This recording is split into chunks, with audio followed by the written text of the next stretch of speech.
Hello दोस्तों, कैसे हैं आप सब। स्वागत है आप सभी का कॉमिक वर्ल्ड चैनल पर। तो चलिए दोस्तों, शुरू करते हैं राज कॉमिक्स में थ्रिलर और सस्पेंस सीरीज का कॉमिक विशेषांक 12 सिंगा का पहला भाग।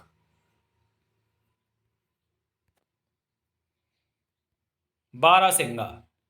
मौत की कोई शक्ल नहीं होती। वो हजारों शक्लें बदल कर आती है।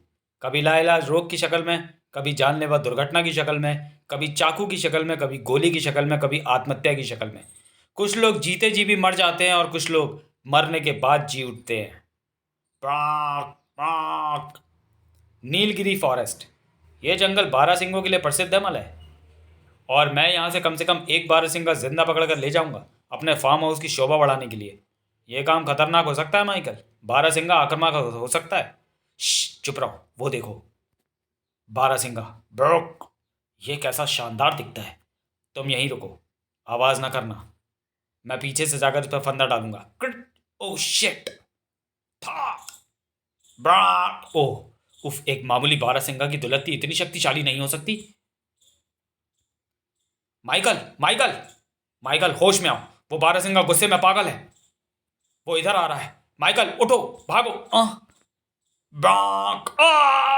सचमुच मौत किसी भी शक्ल में आ सकती है। नीलगिरी सिटी।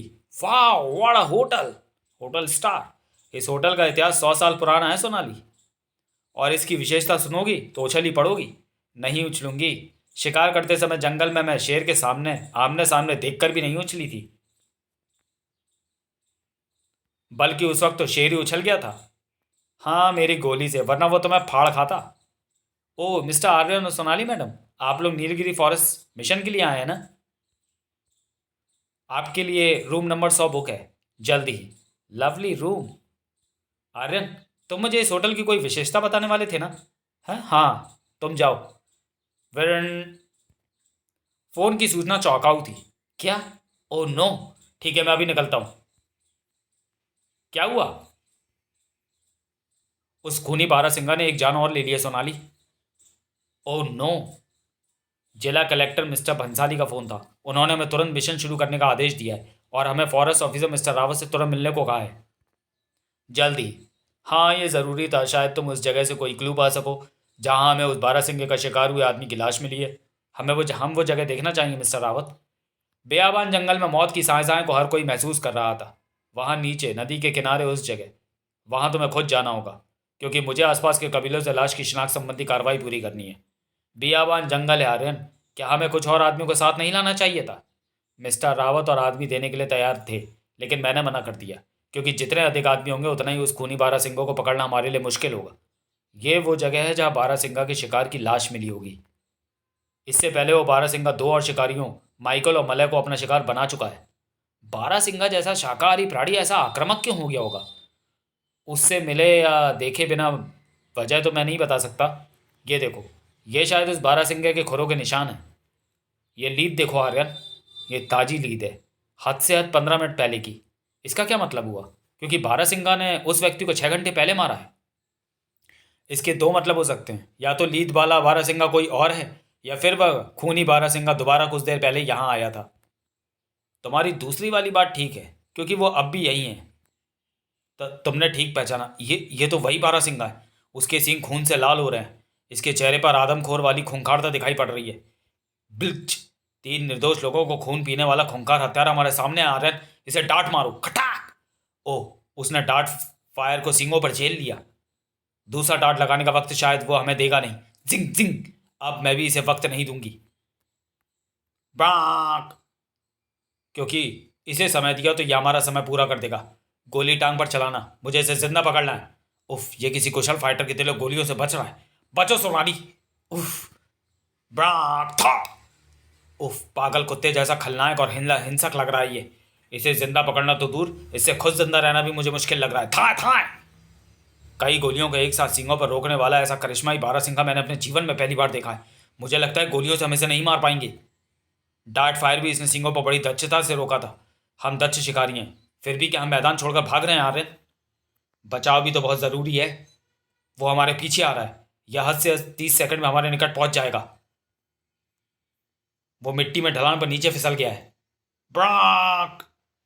और मुझे यहां से निकलने का रास्ता बनाने का वक्त मिल गया है। घर चर। अब इससे पहले कि वो उठकर फिर से ऊपर चढ़ने की कोशिश करे और हम तक पहुंच जाए, इस पेड़ को काटकर मैं इस नदी पर पुल की तरह बिछा देना चाहता हूं। ये संभल कर सोनाली, ये मुझसे नहीं होगा आर्यन। मुझे हाइट फोबिया है, मैं इतनी ऊंचाई पर चल नहीं पाऊंगी। उफ उफ आर्यन, सोनाली उफ। घबराना नहीं। Barack Barack. बारहसिंगा अपनी टक्करों से पेड़ के दूसरे सिरों को खाई की ओर ढकलने की चेष्टा कर रहा है, लेकिन आर्यन मैं इस पेड़ पर नहीं चल पाऊंगी। मैं यहां से हिल भी नहीं सकती। ब्राक। मैं तुम्हें उठाकर भी इस सकरे रास्ते पर आगे नहीं बढ़ सकता। तुम्हें चलना होगा सोनाली, वरना वो शैतान इस पेड़ सहित हमें नीचे उफनती नदी में गिरा देगा। ओ ठहरो, तुम्हें ऊंचाई की प्रॉब्लम है ना? अपनी आंखों पर यह पट्टी बांध लो। अब अपनी जगह पर खड़ी हो जाओ। यस कम ऑन, अब तुम चल सकती हो। हमने खाई पार कर ली। Jump Sonali jump. अब इस पट्टी की जरूरत नहीं, मेरा रुमाल लौटा दो। वो बारहसिंगा कहाँ है और क्या कर रहा है? ओ गॉड, ये तो पुल पर ही चढ़ाया। अब मैं इसे नहीं छोड़ूंगा। Bleach Barack. ये अभी रुक नहीं रहा। ये रुकेगा। ये खूनी बारहसिंगा नहीं रुक रहा आर्यन। ये रुकेगा। भागो आर्यन। ब्राक। ये रुकेगा। उफ। मैंने कहा था ना सोनाली कि ये रुकेगा। उफ आर्यन, तुमने बहुत बड़ा खतरा मोल लिया था।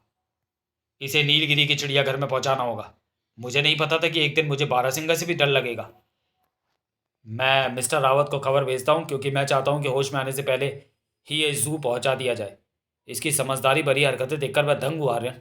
एक बारहसिंगे की बुद्धि का ऐसा इतिहास किसी किताब में नहीं मिलता। नीलगिरी चिड़ियाघर, इसे चिड़ियाघर पहुंचाकर ही सबकी ड्यूटी खत्म नहीं हो गई है मिस्टर। इसकी बहुत अधिक देखभाल की ज़रूरत है। हाँ, ये काफ़ी खतरनाक है। होश में आने के बाद जब ये खुद को पिंजरे की मजबूत सलाखों के पीछे पाएगा तो वहाँ से निकलने के लिए खूब छटपटा जाएगा। इसके पिंजरे का दरवाज़ा खोलने की अभी ज़रा भी चेष्टा ना करना, और जैसे ही ये होश में आए मुझे इसकी पल पल की रिपोर्ट देते रहना। यहाँ आकर तो शेर भी गुर्राना भूल जाता है, ये तो एक बारहसिंगा ही है। आप चिंता ना करें मिस्टर आर्यन, इसकी अकल भी बाकी जानवरों की तरह ठिकाने आ जाएगी। फिर होटल में वापस। जिसे हम मामूली समझ रहे थे वो मिशन काफ़ी खतरनाक था। ये हमारा दूसरा जन्म है। मैं उन पलों को अभी तक नहीं भूल पाई। वो खाई, वो फंती नदी, वो बारहसिंगा। सोनाली, वैसे तो यहाँ हमारा काम खत्म हो चुका है, पर मैं सोचता हूँ कि इस खूबसूरत होटल में कुछ दिन और रुकें। विचार बुरा नहीं है, मगर यहाँ से मिशन पर निकलने से पहले तुम इस होटल के बारे में मुझे कुछ बता रहे थे। ओह वो, लेकिन पहले डिनर का ऑर्डर दे दूँ? फिर सोनाली, इस होटल की विशेषता से जुड़ी है ये कहानी, जो इंसानी रिश्तों की जीती जागती मिसाल है। और तुम्हें यह सुनकर अचंभा होगा कि नीलगिरी सिटी का ये दूसरा जन्म है। दूसरा जन्म? हाँ। आज से 1000 साल पहले यहाँ कबीलों का शासन था। यहाँ कुल 1 लाख कबीला वासियों की आबादी का नियंत्रण सरदार मुलरजा के हाथों में था। सरदार मुलरजा बहुत ही नेक दिल इंसान था।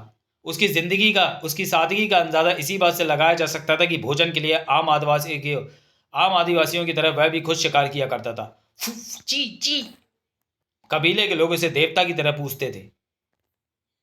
नीलगिरी आदिवासियों को सोने व बहुमूल्य रत्नों की अच्छी पहचान थी।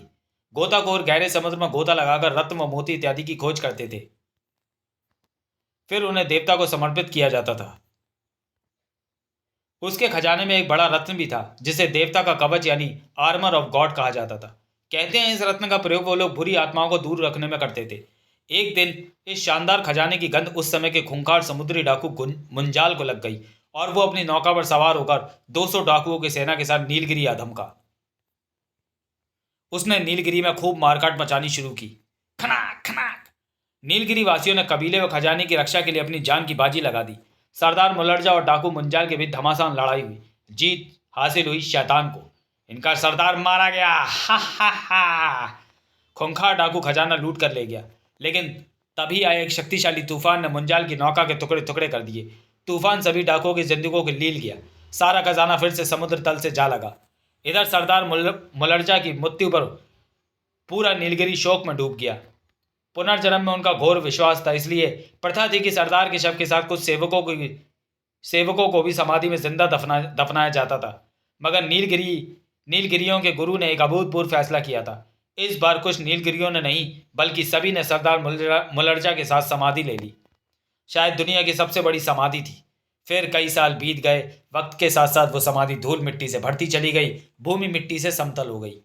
200 बरस बाद एक सनकी राजा मलखम शिराजीत को एक खुदाई के दौरान अचानक उस समाधि का पता लगा। और खोदो। खुदाई में निकली हजारों लोगों की हड्डियों का पहाड़ खड़ा हो गया। कई बहुमूल्य रत्न भी वहां उसे मिले।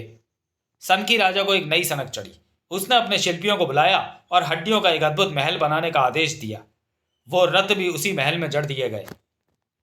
वो महल शिल्पकला की एक ऐसी अनूठी मिसाल बना जिसमें किसी को यह तक ना पता चल रहा था कि वो महल हड्डियों का बना है। राजा मलखम्ब शिराजीत की कई पीढ़ियां उस महल में रहीं। समय और बीता, राजा महाराजा प्रथा का अंत हो गया। लोकतांत्रिक सरकारों का जमाना आया जिसने हड्डियों के बने नीलगिरी महल को आर्कियोलॉजी डिपार्टमेंट के सुपुर्द कर दिया। उसमें जड़े कुछ रत्न चोरी हो गए, जो बचे उन्हें राष्ट्रीय संग्रहालय में रख दिया गया। ये रत्न आज भी वहां देखे जा सकते हैं। नीलगिरी भी एक भव्य सिटी में बदलता चला गया। लेकिन फिर कुछ और समय बीतने पर पर्यटन को बढ़ावा देने के उद्देश्य से महल को एक 5 स्टार होटल में बदल दिया गया। मेरा ख्याल है कि अब तुम्हें इस महल की विशेषता का पता लग गया होगा। किन किन मुझे यकीन नहीं हो रहा, यह होटल हड्डियों का बना है। फोन की खबर चौंकाऊ थी। क्या बारासिंगा बाड़ा तोड़कर भाग गया? इम्पॉसिबल। जल्द ही। वो न सिर्फ बाड़ा तोड़कर भाग गया बल्कि पूरे चिड़ियाघर में उसका कहीं कोई पता नहीं लग रहा। आपको पहले ही आगाह कर दिया था, लेकिन आपने लापरवाही दिखाई।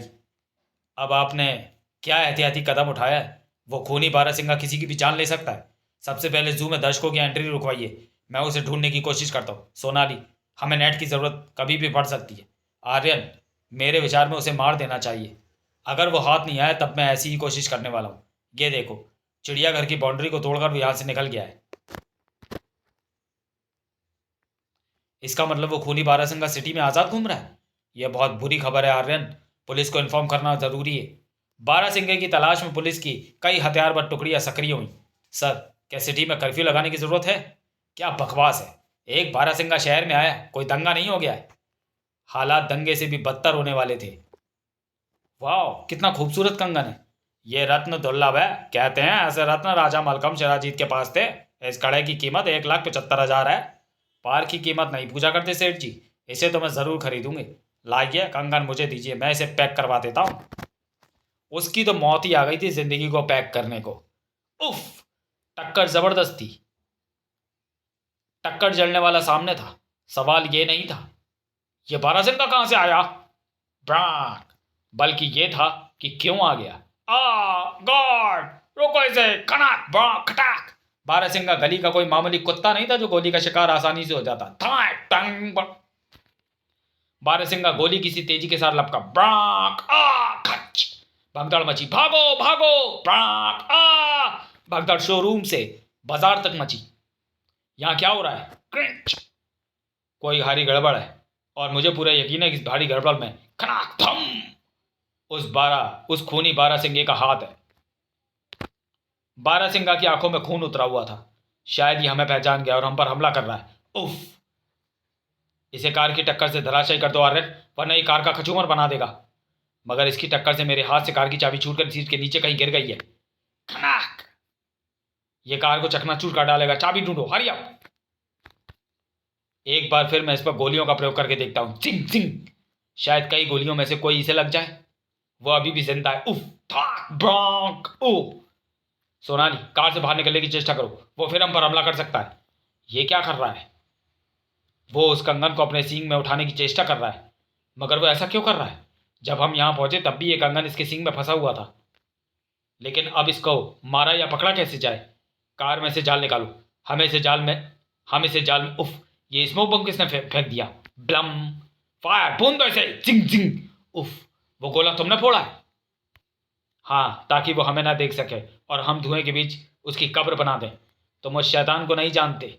धुएं में वो बड़ी आसानी से तुम्हारी गोलियों को डॉज दे देगा। इतनी सारी गोलियों को डॉज दे देगा? कभी नहीं।